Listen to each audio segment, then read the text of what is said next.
Welcome to the Putting the Public into Health podcast by Dr. Richard Pan. As we face one of the greatest public health disasters in a century, this podcast will address questions and issues from you, the public, about the COVID-19 pandemic and its impact on people's health and lives. I'm Dr. Richard Pan.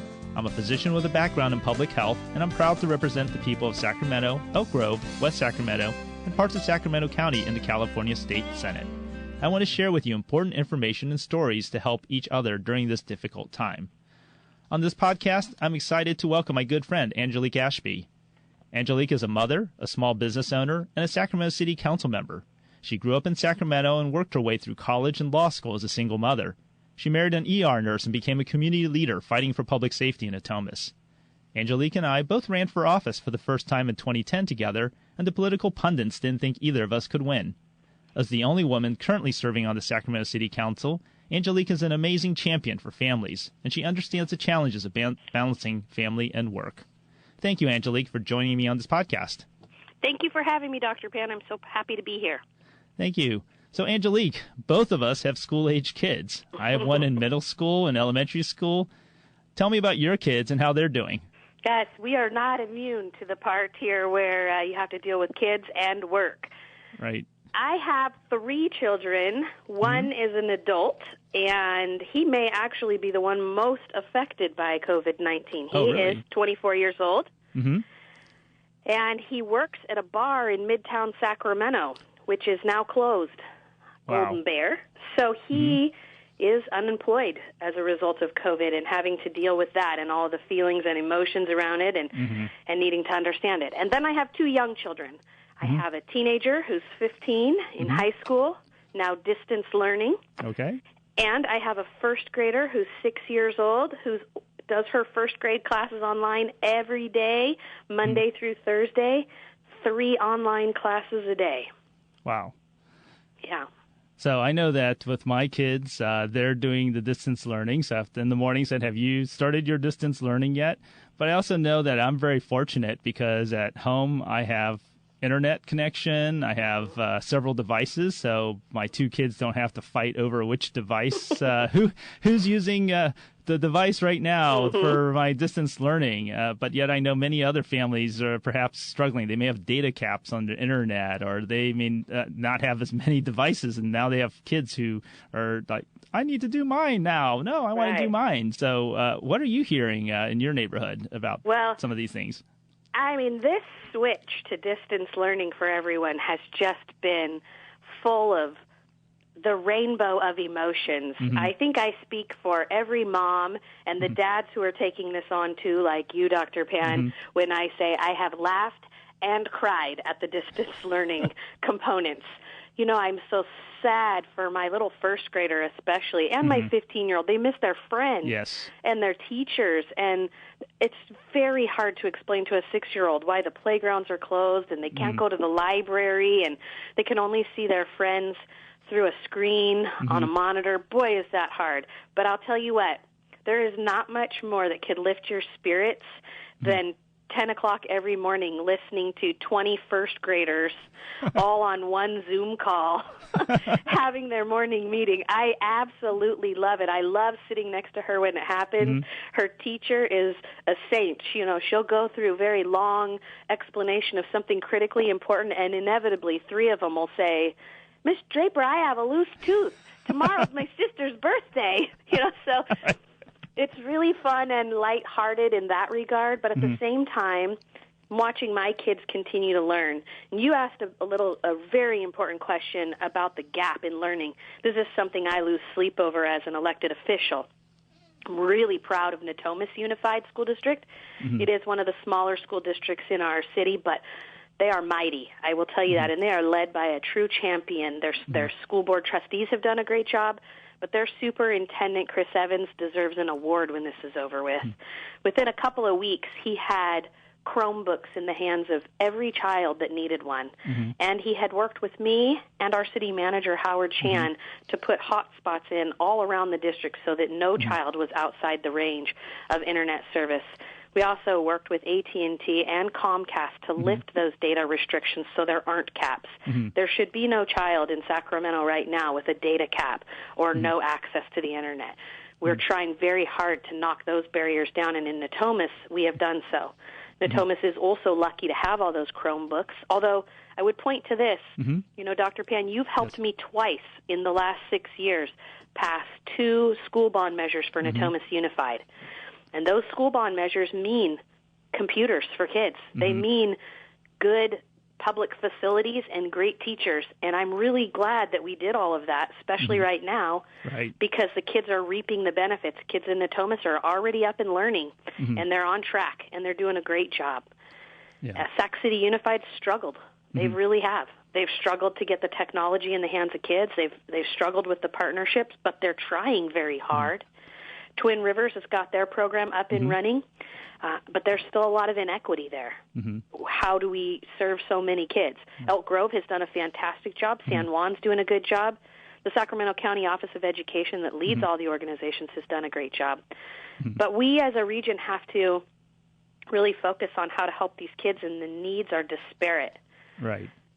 Well, certainly we're all trying to work together across these different school districts. Appreciate that Dave Gordon, who's superintendent for the County Office of Education, and their board have worked together to gather the superintendents and try to organize things. But at the same time, I also want to particularly recognize and thank all the teachers, right? Here you are, your goal is to teach these kids. And suddenly in the spring, we have COVID. We have to close the schools. They're having to learn how to teach over distance. They know some of their students are maybe challenged in trying to do that, whether it's technology or other types of things. And many of the teachers have really been stepping up, and they're figuring this out. And can you imagine that, basically having to shift gears in your job this way and still have that responsibility, not because someone told you have that responsibility, but because you really believe in what you're doing. And that's what I know teachers really want to do, is they do want to educate their kids, and they're trying very hard to figure this out. Well, I can tell you this.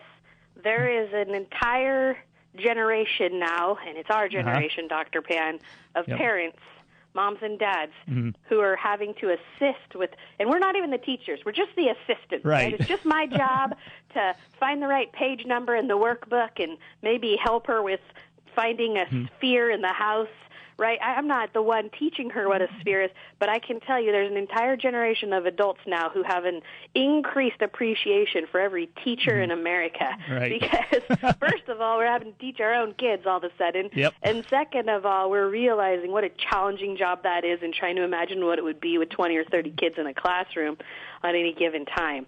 These teachers are absolute heroes, and their ability to be nimble. My daughter has in her class, because she's a first grader, so they're learning to read what they call a word wall. Right. And they put up all the words that they don't expect the kids to really know yet, but that are kind of frequently used, so they could find them on the wall. Her teacher has taken a baking pan at home and put it behind her with the words of the day that would be needed for the word wall. I mean, they're just, whatever it takes, they're adapting to the technology and trying to find a way to reach through that screen to their students and get them through these last 3 months of whatever grade they're in. And it is incredibly impressive to watch these teachers just absolutely persevere. That's fantastic. You're an elected official. I'm an elected official. But so I have to admit that I'm spending most of my day on the phone, on Zoom calls. We're still trying to conduct the business of the state. I'm sure you're working on the city, and then you're also a small business owner, so you have your business. My wife's a small business owner. She's a dentist. Her practice is closed. But yet at the same time, she's trying to do the things she can for not only her patients, but also for her employees as well. So even though our kids are home and we're doing the distance learning thing, we're also trying to do our jobs as well. Right. And certainly I know that trying to juggle all of that, right? So I'm on the phone and I'm on a conference call, and my kid's coming over going, hey, I need, do you know what this is? And so forth, and trying to do that. So what's it like in your household? I mean, I'm sure you get lots of calls. You're a city council member. Yes. Right. So we're working on so many things at the city level, right? I get an equal number of calls from, constituents and colleagues and the mayor or you, and we're all trying to work through these issues. And at the same time, I've got a teenager who will say, Mom, can I ask you a quick question? We have a conference call for my crim law. He goes to a high school that focuses on law-based learning. We have a crim law class today, and in the crim law class, we're going to talk about how public defenders serve our community. Can you talk to me about that for a few minutes before I get on that call? And, I'm holding another phone in my hand where the mayor's calling, and I've got a Zoom call that's supposed to start in 10 minutes. Yep. And my daughter 5 feet away from me on a Zoom with morning meeting or English language arts on the computer with her teacher that I need to at least be half tuned into so I can help her with the work after the teacher's done explaining it. So, yeah, we're all juggling, right? Right. And you mentioned your wife, your spouse. In my world, all the things with the kids is falling to me. Not because I'm a woman or a mom, but because my husband is a nurse. Right. And he has to be at the emergency room where he works. He's a leader in that emergency room as the clinical manager. Yeah. He needs to be there. He leaves when it's still dark in the morning, and he's working long days and coordinating lots of things and trying very hard to do his job. And so I have a lot of roles here. Help lead the city, help the teachers with the kids, right. help with the household, and then I'm still the mayor pro tem of the city of Sacramento and trying very hard to do things like open those child care programs, serve our health professionals, be there for the firefighters and police officers, answer questions for my constituency, help make decisions about the orders that come down from the state and the county. I've had a lot of big things happen in my district over the last couple of weeks, like having the former arena site selected as the first in the state to open up for some additional health care services in the region. That required a lot of work on my end and a lot of answering questions and a lot of coordination with the state and you and others. At the same time, my daughter's moved into first grade geometry. And, my son is working through how to do PowerPoint presentations in his English class. So I'm involved in all that, right? Yeah, no, it's certainly interesting times as we're trying to juggle these, and I know that still we're more fortunate than most, and we have more resources available to us as we're trying to do these things, and many other families are trying to figure out how to juggle this. Maybe some, unfortunately, may have more time on their hands because they've been laid off, and what their challenge is, how am I supposed to pay my rent? I have utility bills coming in. Or the mortgage, and trying to figure out solutions to that, and I'm sure that's keeping them up at night as much as the fact that they have to figure out how to teach their kids too. And this is on a very serious note. Those family problems that happen through unemployment or inequity or despair or anxiety or depression, they affect every member of the family. Yes, and I'm, as you heard earlier in this podcast, I'm on child number 3. I'm a 45-year-old woman. I have been a mom of a young child for 25 years. So I've had a little one in tow for 25 years, since I was 20 years old, my entire adult life, basically. And I can tell you that when a family is stressed, the kids feel it. Yes, they definitely do. And in Natomas, unfortunately, we've had 2 children, both fairly new to the community, one here since November, one here since January, one in North Natomas and one in South Natomas, choose to take their own lives. A month into being on this stay-home order, they gave up. And I worry and I lose sleep at night thinking about how can I help those kiddos. Right. How do we take the roofs off of the homes in the city of Sacramento to look inside and see when one of these kids needs help? And I've spent the last 3 days really fighting for the souls of those kids and trying to pull together coalitions of folks. I'm very appreciative to you and others who have stepped into that space to help.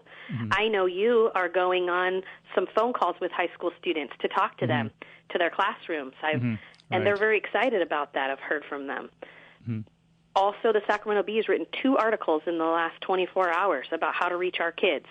Fire department, police department have put out on social media all kinds of information. One thing I ask people, we're all doing the best we can, And when you look outside and you see somebody who's maybe not making the best choice in the world, I just want to ask people to have some grace for each other. Yes. Because you just don't know what's happening inside of those homes. And I think we have to just assume the best of each other, that we're all trying our very, very best. And we are doing a good job as a whole, as a total, as a group. We're doing really well, and it's something to be proud of. But, Dr. Pan, and I know you feel the same, I refuse to sit on the sidelines and let our teenagers be collateral damage to COVID-19. Yeah. Well, we certainly our kids and our families, people are struggling. We know that there's concerns about increased rates of domestic violence and child abuse, the stay-at-home, and we need to provide supports to families. So that's what we talk about. Actually, we used to call it social distancing. We're actually reminding people it's actually physical distancing. We need to stay 6 feet apart physically. That doesn't mean we cannot and should not communicate with each other. We need social isolation is a serious problem for youth, for seniors, for everyone, and we need to stay connected. We have the technology to do so, but we need to find ways to support each other and help each other be able to de-stress as much as they can, recognizing these are stressful times. There's a reason to be stressed. So, and I think, to that end, the most important thing for everyone, not just young people, but especially young people, it all comes to one word: connected. Right. Stay connected. It doesn't matter. It really doesn't matter if it's through video games in a chat room with friends or on a walk waving from across the street to neighbors, or while you're in the grocery store. I don't care if you're wearing a mask or not. Smile at every person that walks by. When you're going for a run through the park, wave to everybody. Say hi to everyone. Just stay connected to our community. If you're well and healthy, there are lots of opportunities to volunteer. The food banks need help. They need help at the blood bank, too. Anybody who is healthy and well and can volunteer should find a way to do so. And, you can volunteer from your home without leaving, too. Just make phone calls. Call and check on people that are by themselves, singles, older folks. My mentor is an older person in Yolo County. I send her an email every day, and I've sent her 2 cards. One thing I've taken to doing is whenever I do venture out to one of the stores, Target or Safeway or something, I pick up 5 or 6 cards that are just thinking of you cards, and I send them randomly to friends and family members that I just want to get a little bit of sunshine in the mail. And I think we can all do some of that. And those little things are going to help us through this hard time. But kids especially need those connections. Yeah. Well, we definitely need to stay connected. We are a community, and especially when we have difficult times, we need to connect together. We just have to connect in a different way because of the unique nature of this pandemic, but we can do it. And as you said, you talked about going outside. Remind people that we're not telling people they can't go outside. Stay 6 feet away. Please stay 6 feet away, but you can wave to each other. We can do things in a way that still slows this disease, but still allows us to connect with each other. And that's such a very important message. It is. My office put together a list of 100 things that are fun that you can still do. And some of them are pretty silly, like, karaoke at home by yourself. Or get ordained. But some of them are very serious. You can go fly a kite still in the park. That's perfectly fine. You know how much joy it brings others to see a kite flying? That's wonderful. Do it. Go for it. Don't go on the playground equipment. You know why? Because we don't clean it. Right. So if for some reason somebody does forget and goes on there, just make sure you wash your hands and don't touch your face. The reason we're saying don't play basketball right now isn't because it's not okay to go shoot hoops with your son. That would actually be fine. But the problem is we don't want a pickup game to start. We don't want other people to join you that aren't in your same household, and then you're, touching each other or playing basketball. So that's the real reason. We don't clean the equipment enough. And people would really need to be very diligent about washing their hands, and it's extremely difficult to get a 4-year-old to not touch their face while they're playing on a playground. So, it's not intended to be punitive. It's intended to be protective, but the parks are still open. You can still have a picnic. Just stick with the folks in your household, or I always tell people now is a great time to adopt a pet. because you're home and you can help them adjust. If you love kittens, guess what? Kitten season is about 1 week away here, and there's going to be a lot of them, and folks could adopt one and have that little buddy at home. There are things that you can do to stay involved. And, Dr. Pan, you're following one of our 100 suggestions. One of them is to start a podcast or a blog. And look, there we go. You have done that. So, I think people can be creative. I do want to, on a serious note, I want to remind people that just because you see kids, and we know that COVID is our more at-risk populations are those with health problems or that are older. Right. But, my daughter is 6 years old. Mm-hmm. And her very best friend is the cutest kid in the world. Her name's Sophia. She's 6 also. In fact, she turned 7 yesterday. It was her birthday. But Sophia has an active pacemaker and has had 5 open heart surgeries in her young little life. She is extremely vulnerable to this. So she hasn't left her home or car, maybe, combined for over a month. Wow. And she is set to have open heart surgery again this summer, so she needs to stay well. Right. And we need folks to really understand what's at stake here, right? Right. So yesterday we wanted to celebrate Sophia's birthday with her, so we went to her house in the early morning and drew in sidewalk chalk a giant rainbow on the street and wrote, "Happy Birthday, Sophia." And we bought her a present that I wrapped several days ago and then didn't touch for several days. And we left it on her doorstep, rang the doorbell, and waved at her from the other side of the street. Later in the day, we had a Zoom party and sang to her. There are ways to make people feel special and remind them that you love them and care about them and still keep them safe, even our most vulnerable little ones. Well, on that wonderful story, thank you so very much, Angelique, for joining me today. And I want to thank you for listening to this episode of Putting the Public into Health by Dr. Richard Pan. If you have questions or ideas for a future podcast, please email them to senator.pan@senate.ca.gov. So please stay at home as much as possible. Stay at least 6 feet away from others outside. Wash your hands frequently, and try not to touch your face. Together, we are slowing the spread of the disease and saving lives. Thank you so much for listening and saving lives. Thank you so much for listening and saving lives. Thank you so much for listening